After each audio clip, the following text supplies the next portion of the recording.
let's talk about net neutrality. The most boring, obsolete law that was just terminated, and the only reason you knew about it was because some shitty memer posted about it. Thanks, memers, for actually making the internet care about something.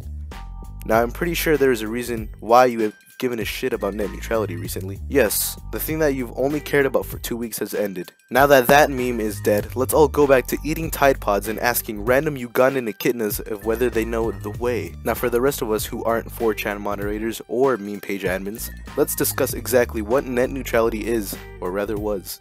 I believe the guy who sang Chocolate Rain explains net neutrality the best. Net neutrality is the idea that your pipe to the internet, that pipeline to the internet, is not allowed to arbitrarily pick favorites in terms of the content that you consume. For example, if you like to use Google search and your roommate likes to use Bing search, your internet service provider can't say, well, Bing is paying us a lot of money, so we're going to slow down Google and Yahoo and their other search engine competitors to make Bing load fast. Exactly.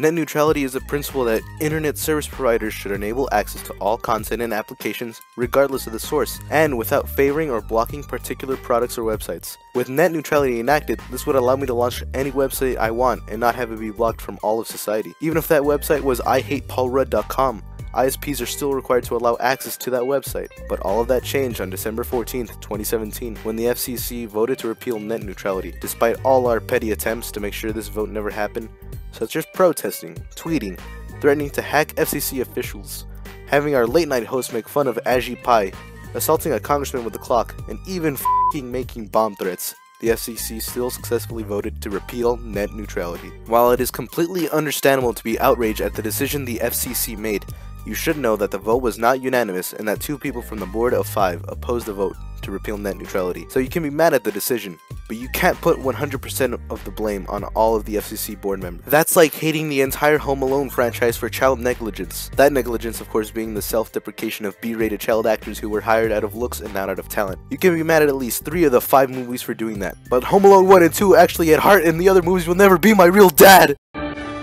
Excuse me, where's the lobby? Down the hall and grab him by the pussy. Thanks.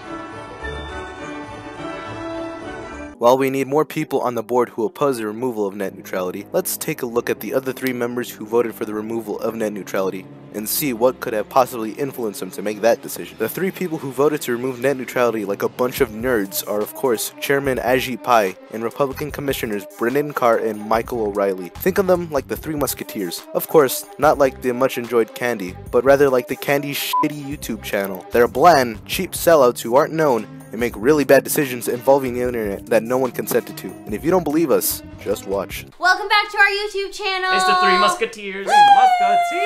I'm Emily. I'm Buzz. And I'm G. And today we're doing a clothing swap.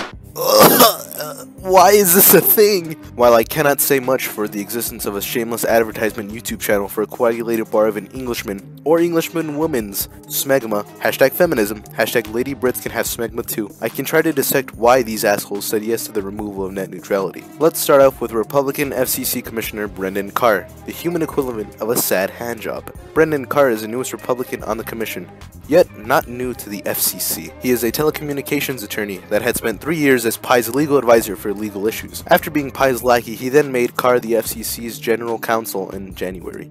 So why would he have the need to vote against killing internet freedom? I don't know, maybe it's because he likes to make fun of poor people, or maybe because he worked as a telecommunication attorney at the Wiley Rain law firm, where his clients included AT&T Incorporated, Verizon, and US Telecom. You knew it was inevitable that this fucker was going to vote against net neutrality when he said, "The internet flourished under this framework.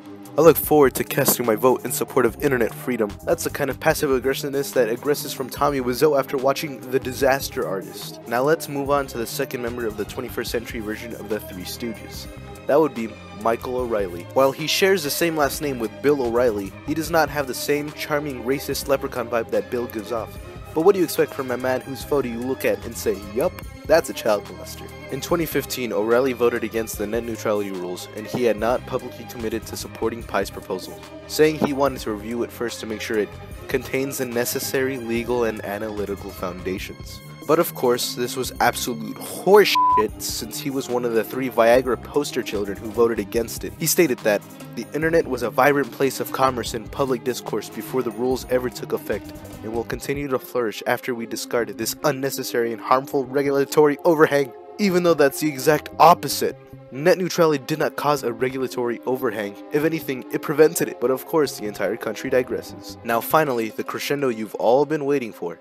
The man who's been rejected by Mia Khalifa and ranked as the second most hated person on the website Hustler for being a quote-unquote asshole. That's right, ladies and gentlemen. I am of course talking about the man who descended from the perineum of Ganesh, Ajit Pai. Now, Ajit Pai is a recently appointed FCC chairman chosen by the human personification of a sexually frustrated orangutan. I do believe he is a president, but who really knows? It's probably just some Russian dude's puppet. Ajit Pai has a strong disdain towards net neutrality, since he said that we need to fire up the weed whacker and remove those rules that are holding back investment, innovation, and job creation. So of course it would be no surprise to think that Mr. Pai creamed his pants after the removal of net neutrality took place. Now of course I could say that he's infringing on our rights, or that he can't turn invisible, or help with summer activities, or even that the bigger his stupid f***ing mug gets, the smaller his penis gets. What would be the point? What's the point of feeding a troll when they've won? That's like giving a child molester a child sex doll. We simply can't do that. Despite Ajit Pai's stupid video wants to do after the removal of net neutrality, which has the vibe of a cool substitute teacher mixed in with an episode of The Big Bang Theory, we cannot allow ourselves to feed the troll.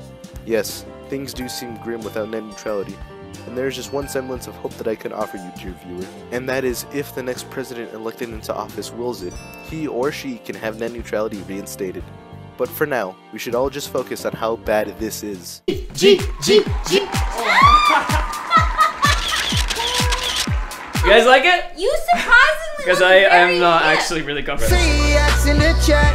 When I ride through it, when I ride through it, I say CX in the chat. When I ride through